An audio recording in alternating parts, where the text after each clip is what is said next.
My name is James Mangrum. Think, if someone went in to rob a store, and when they walked in, there were 20 people who had guns on their hip, do you think they would rob the store or walk out? I think they would walk out. I've always been into guns since I was a kid, and I'm proud to say that I am licensed to carry a concealed handgun. Today, I'm going to tell you why Texas should pass House Bill 910, which would allow for the open carry to permitted people of handguns, which would be like having a CHL, concealed handgun license, but you could put it on your hip and everybody would know you have it. First, I'm going to explain the process in which one might go through in order to obtain a concealed handgun license, which would be the same to be able to open carry.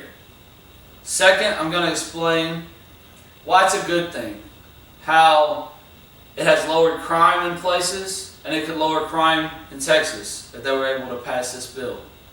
And third, I'm going to explain why we should already be able to handle that and be able to do it.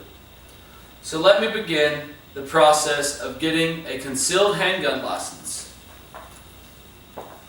So to get a concealed handgun license, first you have to find a class, sign up, and take it. It's a 4 to 6 hour class, and at the end of the class you take a written exam, which you must pass, and then you go to a shooting range and you take a shooting proficiency test.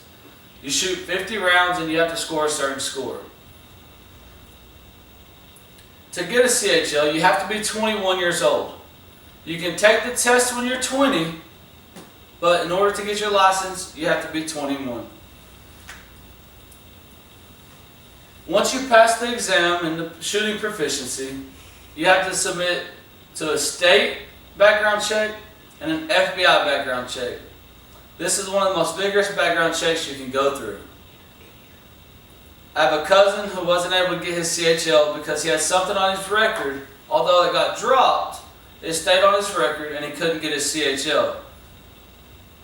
So now that I've told you about how to obtain a concealed handgun license, which would also be open carry, let me tell you about why it could be a good thing and how it might be able to lower crime.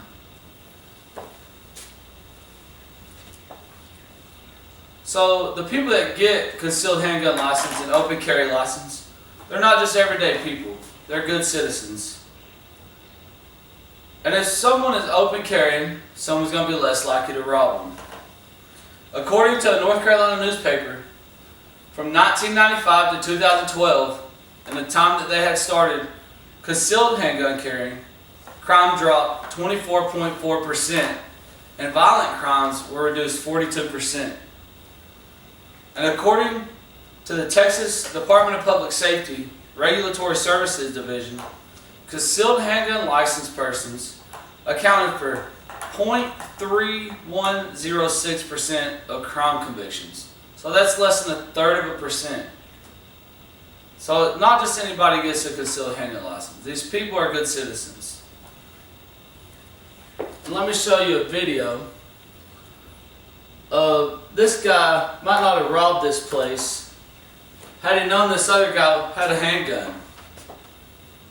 So there's the bad guy with the handgun demanding money. So the other clerk gets up and he's able to shoot the guy 3 times before he gets out the door. And the guy ended up collapsing on the other side of the door until the police got there. That guy probably wouldn't have robbed that place if he knew that guy had a handgun.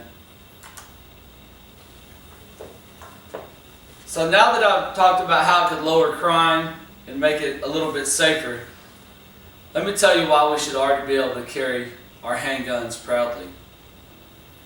According to Oklahoma Senator Ralph Shorty, the Constitution allows us for the open carry of our weapons. The Second Amendment of the Constitution is the right to bear arms. And based on the law set forth by our nation's founding fathers, we should be allowed to do this by displaying our weapons. And there's a copy of the Second Amendment.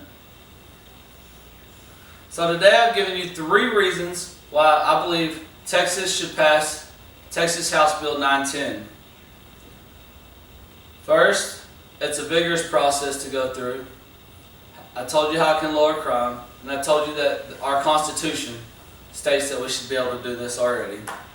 So next time you see a robbery, whether it's in person or on the news, just think, if people were openly carrying handguns, would that person have committed that robbery?